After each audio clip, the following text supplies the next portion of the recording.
ఉదయం 7-10 గంటలకు బయలుదేరతారు. 8:30కు జిందాల్ ఎయిర్పోర్టులో దిగుతారు. అట్లాగే మధ్యలో సుజలాన్ వాళ్ళది బ్లేడు యార్డును సందర్శిస్తాడు. అక్కడంతా 5 నిమిషాలే దారిలోనే పెట్టుకున్నారు వాళ్ళు. అదంతా పెద్ద ఫ్యాన్ ఇది ఉంటుంది కాబట్టి దాన్ని అక్కడికి తీసుకురాలేరని మధ్యలో పెట్టినారు.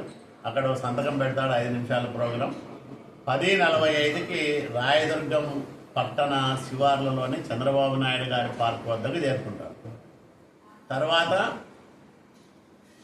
11:50కి సుజలాన్ వెన్యూ దగ్గర చేరుతారు. భూమి పూజ చేసే కనేకల్లో క్రాసింగ్ దగ్గర ఉంటాడు. అక్కడ 2 గంటల సేపు కార్యక్రమం ఉంటుంది.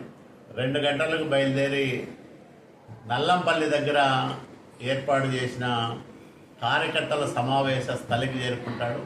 అక్కడ కార్యకర్తలతో దాదాపు 3 గంటల సేపు గడుపుతాడు. 5:30-6 గంటల వరకు ఇక్కడే ఉంటాడు.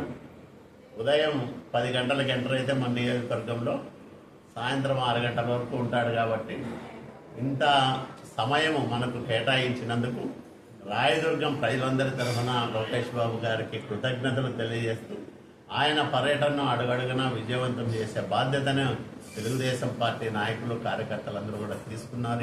ఎక్కడికెక్కడ ఏర్పాట్లు చేస్తూ ఉన్నారు. మాకు కూటమి పార్టీల నాయకులు కార్యకర్తలు ప్రజలు అందరూ కూడా సహకరించాలని విజ్ఞప్తి చేస్తారు.